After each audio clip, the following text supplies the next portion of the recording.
लेकिन घोड़ी अजड़ी थी, घोड़ी ने खांस दिया और वो पूरा का पूरा दवाई का पानी उस बीजेपी वाले एमएलए, मंत्री और मुख्यमंत्री के पेट में चला गया। अब वो फिर जूली साहब के पास आया कि मेरे साथ तो ये हो गया। बोले तेरे लक्षण ही यही है, तेरे को जब दवाई देनी नहीं आती तो तू घोड़ी क्यों रखता है। यही है। मेरे यहाँ सीकर ने एसपी लगाया राममूर्ति जोशी को। बीजेपी के लोग ऐसे गुलदस्ता लेकर के गए 5-7, जैसे उनका फूफा जी आया है।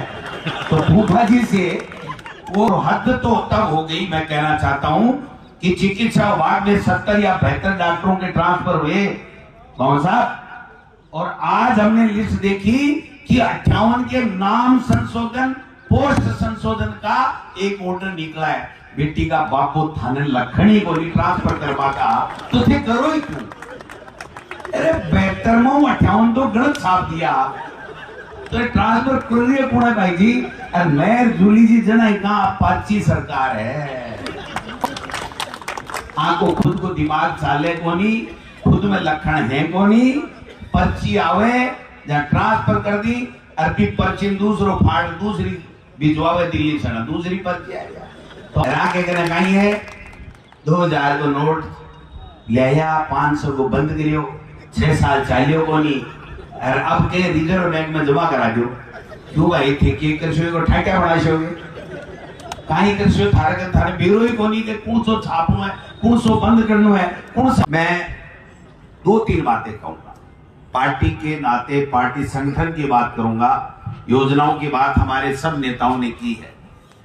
बात एक ही है भाई, देखो अगर कांग्रेस के कार्यकर्ताओं और नेताओं ने मन में ये ठान लिया कि हम जीतेंगे तो कोई जीत से रोकने वाला नहीं है। अब कहा तो पारदोरी पड़ती दिख है, वो लड़सी वो नहीं लड़सी, बिम दम को नहीं, वो जीते को नहीं, ये कहना छोड़ दो। दम सब में है। अगर हमने दिमाग में बना लिया कि ये गढ़ जीतेंगे तो ये अलवर नहीं पूरा राजस्थान हम लोग जीतेंगे, ये निश्चित मान सकते हैं। जब हम देश के विभिन्न इलाकों में प्रदेश अध्यक्ष के नाते जाने का मौका मिलता है तो लोग ये कहते हैं, जब हमारा परिचय होता है कि राजस्थान से आए हैं, राजस्थान का प्रदेश अध्यक्ष हूं प्रदेश कांग्रेस कमेटी का, तो लोग कहते हैं कि अरे आप भंवर साहब के प्रदेश से आए हो। अमर जितेंद्र सिंह जी का नाम लेकर के वो सीना चौड़ा करते हैं कि वो नेता जो एक राजा होकर के भी किस प्रकार से एक सामान्य व्यक्ति की तरह सबके बीच में रहता है, सबको साथ लेकर के चलता है। और इनकी जब वो गुणगान करते हैं, इनकी जब खूबियां बताते हैं, इनके संगठन की जब वो लोग बात करते हैं, बारीकियों की बात करते हैं कि भंवर साहब इस तरीके से चुनाव लड़ते हैं और इस तरीके से हम लोगों को लड़ाते हैं, इस तरीके से सबको एकजुटता के साथ में रखते हैं, तब हमें थोड़ा सा नीचा देखना पड़ता है कि हमारे इस नेता की पूरे देश में आप देखिए किस प्रकार की मिसाल दी जाती है इनके नेतृत्व की। और हम फिर अलवर में क्यों हारे, ये बात देख करके हमको खुद को ये महसूस होता है कि कहीं न कहीं हम में कोई कमी है, हमारे नेता में कोई कमी नहीं है, हमारी पार्टी में कोई कमी नहीं है। इसलिए मैं तो आप सबसे हाथ जोड़ के निवेदन करना चाहता हूं, चुनाव कौन लड़े, पार्टी जिसको लड़ाए, पार्टी आला कमान जिसको लड़ाए, लेकिन मैं ये कहना चाहता हूं कि पूरे देश में जिस नेता की शान है और शान में कसीदे पढ़े जाते हैं, उस नेता के लिए मेहरबानी करके आपसे हाथ जोड़ के कह रहा हूं, अब की बार अलवर लोकसभा जिता करके दे दो। ये मैं हाथ जोड़ के निवेदन करने के लिए आया। आज क्या हालात है इस देश के, 700 किसान शहीद हो गए, कोई पूछने वाला नहीं। किसानों से लिखित में समझौता कर लिया कि कमेटी बना दी गई है और कमेटी के आधार के ऊपर आपका फैसला कर देंगे, आपकी एमएसपी की मांग मंजूर कर लेंगे। आज 22 महीने बाद के अंदर वो किसान वापस दिल्ली जा रहा है कि हमारी उस कमेटी का क्या हुआ। उस कमेटी ने सुना है, रिपोर्ट दे दी, उसमें एमएसपी का जिक्र नहीं है। और जो समझौता किसान के साथ में किया था इन लोगों ने, उस किसान अपने समझौतों को मनवाने के लिए वहां पर वापस दिल्ली की तरफ जा रहा है। और जब जा रहा है तो गोलियां चलाई जा रही है, रबड़ की कीलें बिछाई जा रही हैं, दीवारें चिरी जा रही हैं, आतंकवादी बताया जा रहा है, शराबखोर बताया जा रहा है, क्या क्या बातें बता रहे हैं। और मैं कहना चाहता हूं कि जब इतने ही ये शराबखोर हैं, आतंकवादी हैं, डाकू हैं, लुटेरे हैं, तो तुम झकमरा करके 4 वार्ता क्यों कर चुके? इन किसानों से वार्ता क्यों कर रहे हो? फिर इस तरीके की अगर आप उपमाएं दे रहे हो तो इसका मतलब साफ है कि उनका अगर उल्लू सीधा नहीं हो, वो जो चाहते हैं वो नहीं करें, तब तो हम सब किसान आतंकवादी हैं, बदमाश हैं, चोर हैं, लुटेरे हैं और शराबी हैं। और अगर उनका उल्लू सीधा हो जाए तो वो गले के लगा के कह दें कि भाई हम तो किसान के हैं और किसान की बहबूदी के लिए काम करते हैं। हमको सोचना पड़ेगा। 5 साल हमारी सरकार ने एक से बढ़कर के एक काम किए, लेकिन जब रिजल्ट आया हम सरकार नहीं बना पाए। कहीं न कहीं कोई न कोई कमी तो रही होगी, चाहे हमारी कमी रही, चाहे उनका झूठ चल गया, कोई न कोई बात जरूर रही। देश का प्रधानमंत्री आकर के और पेपर लीक के बारे में बात करता है, देश का प्रधानमंत्री आकर के काल्पनिक लाल डायरी के बारे में बात करता है, देश का प्रधानमंत्री यहाँ आकर के अपराध बढ़ने की बातें करता है, देश का प्रधानमंत्री यहाँ आकर के बड़ी बड़ी बातें, झूठी बातें कर करके लोगों को गुमराह करने की बात करता है। और हद तो तब होगी जब देश का प्रधानमंत्री यहाँ आकर के और हिंदू मुस्लिम को बांटने की बातें करता है। इससे ज्यादा शर्म की बात इस देश के लिए हो नहीं सकती। उसी कन्हैयालाल को 50 लाख दिए थे हमारी सरकार ने, और उसी जयपुर के एक माइनॉरिटी के लड़के की हत्या होगी, उसको 50 लाख दिए। दोनों को बराबर पैसा देने के बावजूद भी यहाँ पर इस तरीके का माहौल पैदा किया कि एक हिंदू मारा गया उदयपुर में, उसको 50 लाख नहीं दिए, 5 लाख दिए, और यहाँ पर जयपुर में 50 लाख दिए। इससे ज्यादा नीचे कोई स्तर गिर सकता है? कोई हो सकता है नीचे का कोई स्तर? ये झूठ बोल बोल के सत्ता लूटने वाले लोग हैं, ये प्रजातंत्र की हत्या करने वाले लोग हैं। आप देखा, चंडीगढ़ में देखा आपने, कल हिमाचल में देखा आपने, पहले मध्य प्रदेश में देखा, महाराष्ट्र में देखा, झारखंड में आप देख रहे हो, उत्तर प्रदेश में है, वहां पर उत्तर प्रदेश में आपने देखा अखिलेश के एमएलए को किस तरीके से तोड़ रहे हैं। बिहार में आपने देखा कैसे नीतीश कुमार को लेकर के चले। ये हो क्या रहा है? इसी प्रजातंत्र और इसी संविधान के लिए क्या बाबा साहब ने और महान नेताओं ने बरसों लगा करके तपस्या कर करके इस देश को आजाद कराया, संविधान दिया। क्या इस संविधान को नहीं मानने वाले लोग हैं?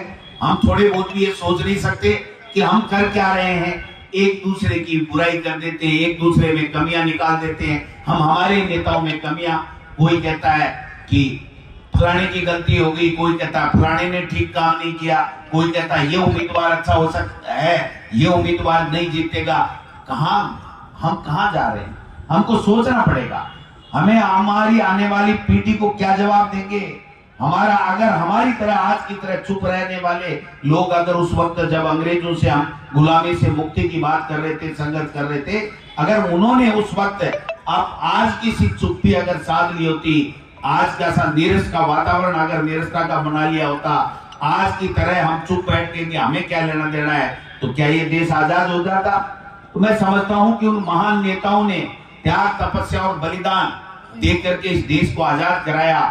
इस देश का लोकतंत्र दुनिया में सबसे मजबूत है। उस लोकतंत्र की आज हत्या हो रही है। उस महंगाई की बात नहीं कर रहे हैं, वहां पर किसान की आमदनी की दोगुनी की बात नहीं कर रहे हैं, यहाँ पर बेरोजगारों की, युवाओं की बात नहीं कर रहे हैं। केवल झूठे भाषण दे दे के एक माहौल क्रिएट किया जा रहा है कि 370 आ जाएंगी, 400 आ जाएंगी। ये वही व्यक्ति कह सकता है, कोई कह सकता है, कोई ड्राइवर कह सकता है कि मेरा 25 साल में तो एक्सीडेंट नहीं हुआ, ये तो कह सकता है, लेकिन आगे 10 साल गाड़ी चलाऊंगा और मेरा कोई एक्सीडेंट नहीं होगा। कोई कह सकता है, पीछे की बात कह सकता है, लेकिन आगे कोई कह सकता है? देश का प्रधानमंत्री ये कह रहा है कि 370 और 400 सीटें आएंगी। इसका मायना यह है कि लोकतंत्र को उन्होंने पूरा कब्जे में ले लिया है, लोकतंत्र की हत्या करने की उन्होंने ठान ली है। और आगे से चुनाव नहीं कराने का उन्होंने तय कर रखा है। इसलिए इस देश को बचाना है, इस लोकतंत्र को बचाना है, तो शुरुआत हमको करनी पड़ेगी। अलवर में लोकसभा देना पड़ेगा, अलवर का लोकसभा का उम्मीदवार हमें जिता करके भेजना पड़ेगा। 2 महीने के अंदर जो स्थितियां बनी है इस राजस्थान में, देश के प्रधानमंत्री हो चाहे भारतीय जनता पार्टी के जितने भी नेता प्रदेश के, हर बात ये कह रहे थे अपराध राजस्थान में 5 साल में कांग्रेस में बढ़ गए। हर नेता आता, कोई पेपर लीक की बात कर देता, कोई कुछ कर देता। मैं थोड़ा सा आपको बताना चाहता हूं कि जो स्थितियां हैं वो मैं आपको बताना चाहता हूं। इस 2 महीने के अंदर राजस्थान में, मैं मेरी तरफ से नहीं बोल रहा हूं, ये पुलिस की वेबसाइट के ऊपर, हमारे राजस्थान पुलिस की वेबसाइट के आंकड़े उठा के बता रहा हूं कि राजस्थान में 2 महीने में आज से 2 दिन पहले तक 883 रेप हो चुके हैं माता बहनों के साथ में, 883। और अब 2 दिन में 24 घंटों के अंदर अंदर 17 रेप होकर के ये आंकड़ा 900 पहुंच चुका है। 2 महीने 2.5 महीने की इस सरकार के, राजस्थान में बीजेपी की सरकार के समय, मैं मुख्यमंत्री जी का जो गृह जिला है भरतपुर, वहां की भरतपुर रेंज की बात कह रहा हूं, वहां पर 146 रेप की घटनाएं हुई हैं। 146 रेप की घटनाएं। मैं समझता हूं कि अलवर के अंदर भी 2 माह में मैंने आंकड़ा उठाया है इनकी वेबसाइट से, 48 रेप की घटनाएं हो चुकी हैं। 48, यानी प्रतिदिन लगभग एक माता बहन के साथ में बलात्कार हो रहा है। और ये क्या क्या कह के कितनी बड़ी बातें करके और लावा लूट लिया इन्होंने, सरकार लूट ली। आज 2 महीने के अंदर अगर हत्या की घटनाएं देखें तो ये आंकड़ा 229-30 चला जाता है। अगर 2 महीने में अपहरण की घटनाएं देखें तो ये आंकड़ा 950 और 1000 के लगभग चला जाता है। ये इनका अपराध का आंकड़ा, ये 2-2.5 महीने का है भाई साहब। अभी जूली साहब कह रहे थे कि ट्रांसफर की बात कह रहे थे, वो कह रहे थे, मैं पूछना चाहता हूं, इनको समझ में ही नहीं आ रहा करें क्या। इनके अंदर भाजपा के मुख्यमंत्री, मंत्री और विधायकों के साथ भवन साहब वो बात हो गई। मैं आपको एक 2 मिनट की किस्सा कह के बताता हूं। एक व्यक्ति के पास एक घोड़ी थी, लेकिन वो घोड़ी ज्यादा रखना जानता नहीं था। उसका घोड़ी बीमार हो गई, उसको पता नहीं था। वो जूली साहब के पास में गया कि जूली साहब मेरी घोड़ी बीमार हो गई, आप जानते हो घोड़ी का इलाज कैसे होता है। तो जूली साहब ने कहा भाई सीधी सी बात है, ये दवाई मिलती है बाजार के अंदर, ये दवाई तू घोड़ी को दे देना, तेरी घोड़ी ठीक हो जाएगी। वो बेचारा बीजेपी का आदमी था, उसने देखा जूली साहब ने बता दिया, चलो दवाई ले ली। बोले साहब बताओ तो सही इसको देनी कैसी है, क्योंकि घोड़ी जो है वो अजड़ी है। अजड़ी समझते हो ना, अजड़ी है घोड़ी, तो वो लेगी कैसे। बोले एक काम कर, ये दवा एक पानी की बाल्टी ले लेना, उसमें ये दवा घोल लेना, एक पाइप का टुकड़ा ले लेना, एक टुकड़ा तेरा घोड़ी के उसके मुंह में दे देना, और उस दूसरे सिरे से पानी बाल्टी से डाल करके और फिर फूंक दे देना। वो पानी घोड़ी के पेट में चला जाएगा और तेरी घोड़ी ठीक हो जाएगी। वो बेचारा गया। अभी बीजेपी के एमएलए और एमपीओ की मंत्रियों की स्थिति है वही उसकी किसान की थी जो घोड़ी वाला था। वो गया, जाकर के दवाई ली, पानी में घोड़ा, बाल्टी में घोड़ा, डिब्बे से पानी डाला, एक टुकड़ा घोड़ी की मुंह के अंदर पाइप का दिया और पानी डाल करके, और वो पानी जोर से हवा देने लगा कि घोड़ी के पेट में चला जाए, घोड़ी ठीक हो जाए। लेकिन घोड़ी अजड़ी थी, घोड़ी ने खांस दिया और वो पूरा का पूरा दवाई का पानी उस बीजेपी वाले एमएलए, मंत्री और मुख्यमंत्री के पेट में चला गया। अब वो फिर जूली साहब के पास आया कि मेरे साथ तो ये हो गया। बोले तेरे लक्षण यही है, तेरे को जब दवाई देनी नहीं आती तो तू घोड़ी क्यों रखता है। यही है, तो ये स्थिति है मोहन साहब। ट्रांसफर करो, शाम का करो, शाम का बदलो, सुबह करो।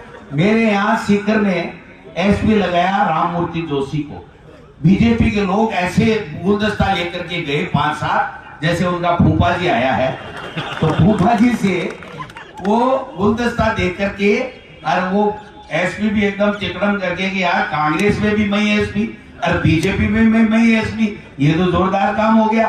तो उसने देखा ठीक है बीजेपी के लोग आए हैं तो बीजेपी में भी अपने को कौन हटाने वाला है, एकदम टेढ़ा होकर के और उसने फोटो खिंचाई और वो फोटो सुबह अखबार में आई। तो मैंने सोचा यार एसपी तो आया ठीक है, कोई तो आएगा, लेकिन ये बीजेपी वाले कैसे गए। तो मैंने किसी को पूछा भाई तुम्हारा कोई रिश्तेदार है ना, बोले नहीं साहब। तो मैंने कहा फिर कैसे गया, बोले साहब हमारा राज आ गया ना। तो मैंने कहा पक्का पता लग गया, बोले हाँ पक्का पता लग गया, हम ही लाए एसपी साहब को।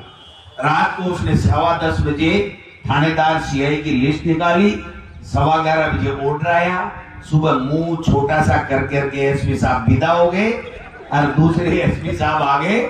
मैंने उसको फोन किया बीजेपी वाले को, अरे ये कौन सा फूफा गया और कौन सा फूफा आया, गुलदस्ता ले जा। बोले साहब गुलदस्ता तो सूखा नहीं, उससे पहले तो हमारा कांटा निकल गया, हमारा एसपी तो चला गया।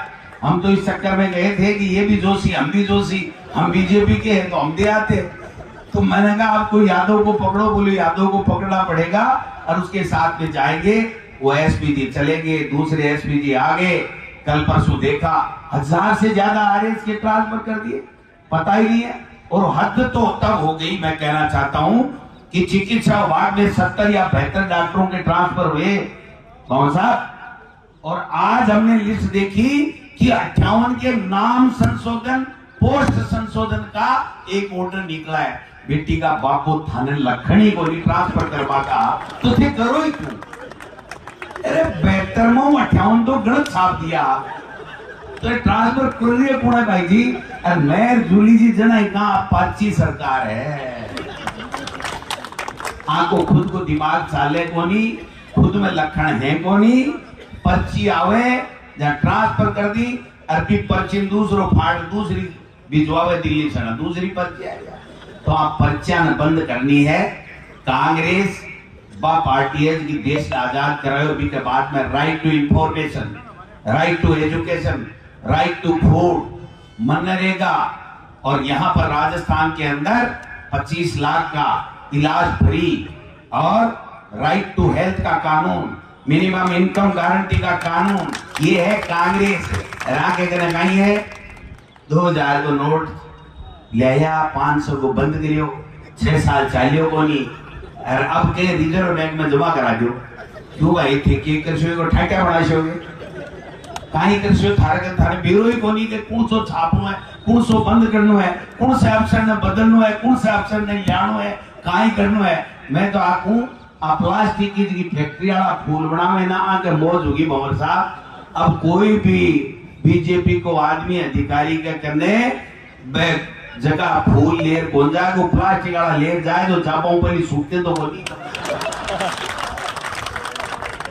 बेटी का बापू यहाँ को नमूनो आयो राजस्थान में, और इनने भी अगर नहीं पटक्यो तो फिर आपा करियो काई, आपा की ना अपनी आबादी पीढ़ी ने काई कांगा के बेके करिया बारे करिया ईडी आएगी, इनकम टैक्स आएगी तो काई फर्क पड़क्यो। मैंने बताऊं मैं देख ली जिंदगी में, देखता कोई बात चीज देख ली। अरे के साहब बोला मत बोलो, जेल में डाल देगा तो जेल में डंडा जाएंगे, जेल में आदमी तो जाएंगे हैं। ईमानदार होना चाहिए, नेचर से ईमानदार होना चाहिए, उसके बाद में डरने की जरूरत नहीं है। इनकी जितनी हिम्मत है, इनकी जितनी औकात है वो पता लगा ले। न गोविंद डोटासरा डरता है, न कांग्रेस का नेता और कार्यकर्ता डरते हैं। और जो डरते हैं वो चले जाए, कोई फर्क नहीं पड़ता। एक गया एक आधा और जाए नहीं जाए वो उनकी मर्जी है। मैं तो ये कहता हूं कि कांग्रेस का कार्यकर्ता, सच्चा कार्यकर्ता वो है जिसके पुरखों ने देश को आजाद कराया, अंग्रेजों की गोलियों से न डरे। वो इन झूठे बादशाहों से क्या डरेंगे आप बताइए। इसलिए भाइयों, टिकट किने मिले किने नहीं मिले, सारे दिन चाय की दुकान पर गपड़ सपड़ कर वो तो बंद करो है। बूढ़े ने मिले त्यार, जुआन ने मिले त्यार, अनी सगड़ा मिले। और बाबा साहब पूरे देश के मायने घूमे, आपनो नाम रोशन करें। बेटी का बापो किए करो रे सगड़ा लूंग जाओगे नहीं, एमपी बनाएंगे यहाँ से लड़ना नहीं लड़ना, लड़ाना नहीं लड़ाना पार्टी जाने, लेकिन हमारे में एक जज्बा होना चाहिए, हमारे में वो ताकत होनी चाहिए, हमारे में वो ऊर्जा होनी चाहिए, वो लगन होनी चाहिए और ईमानदारी के साथ में काम करेंगे। तो मैं कह के जा रहा हूं आपको कि 25 माह 10-12 मोरिया जरूर भूलेंगा। मैं पहली भाई साहब टीकाराम जूली साहब मंत्री हा जना अच्छो जवाब देता ना, मैं यहाँ कहता कि भाई अच्छो जवाब देवे, आपके विभाग पर पकड़ है, माने ही मेरो ओनियों को गड्ढेड़ो मतीरो है। जब नेता प्रतिपक्ष पार्टी आला कमान ने बनाया और भंवर साहब उसके बाद में इस आदमी ने जिस दिन मुख्यमंत्री के सामने इनकी वो छोट उतारी, इस बीजेपी वालों की बोलती बंद हो गई। लोग भाषण देते हुए तो पानी पीते मैंने देखा, लेकिन मेरे मुख्यमंत्री को टीकाराम जूली जी जब भाषण दे रहे थे तो बैठे बैठे वोट सूख रहे थे, गला सूख रहा था, पानी पीते मैंने मेरी आंखों से देखा।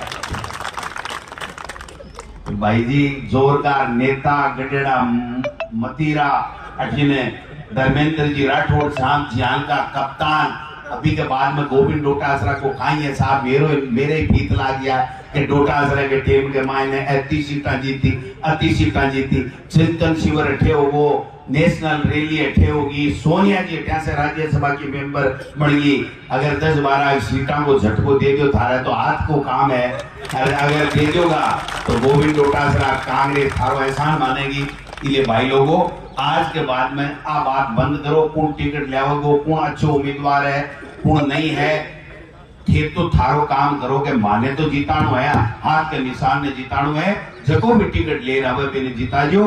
और मैं थाने लिख दूं कि ए जगह करे ने नोटंकी कदे हिमाचल के मायने करे, कदे महाराष्ट्र में करे, कदे कटे करे, अब काली चुनाव के मायने और ये राहुल गांधी जी की यात्रा के बाद के मायने आकी बोखलाट बढ़ गई है, और अब आबड़ा समय के बाद के मायने देश के सत्ता से मोदी जी को कब्जो हटेगो। मैं थाना आज कह जाऊं, लेकिन आपानी हिम्मत करनी पड़ेगी, मेहनत करनी पड़ेगी, और आगे चिंता ही मत करो, जहाँ बीजेपी आगे एमएलए की मंत्री की मुख्यमंत्री चिंता ही मत करो। मैं 70 हाँ बड़े आने दिन में तारा दिखा दिया भाई जी, विधानसभा में दिन में तारा ललित जी बार बोलिया ठीक है बात क्या बाटन नोट सीधो को सीधो नौजवान साथी और जूली साहब दे बराबर। तो मैं घना ही आते चिंता कर भाई बात को नहीं, कोई 2-4 कमरे का तो कोई बात को नहीं, लेकिन 70 आदमी मैं यहाँ को कटको काट देंगा जो थे देखो नहीं आज यहाँ को कटको काट, पर थोड़ा अपन सोचना पड़ जाएगा भाई अब तेरी मेरी छोड़ दो, आपने में कमी बताओ चालू कर दिया, आप दूसरे की तो बात ही को नहीं करा। आखो नहीं बाबा जी में कहीं देख लो भाई है, और बाहर से तो सुन पाता आइडिया बाबा जी के जो चलो काम है तो मुख्यमंत्री बना है मुख्यमंत्री बना दे दो बाबा जी, राज कहीं हो रही है, एक तहसीलदार को लागे बाबा जी से, समझ गए आगे बात में, एक तहसीलदार को नहीं लागे, अरे अब क्या मैं एमपी लड़ ले यही पड़ेगा, ठीक है तो अलोर में तो कांग्रेस जीत सी जिसको ही काम, अब लंबी चौड़ी बात करनी नहीं है, खूब टाइम होगो, माफी चाहूं सबसे, सुबह का आइडा शाम होगी और फिर भी बैठा हो तो मन पूरा विश्वास होगो क्या अलवर लोकसभा से कांग्रेस को उम्मीदवार जीत कर जाए लो और आप झंडो फहराव लो। बहुत बहुत धन्यवाद। जय हिंद जय भारत।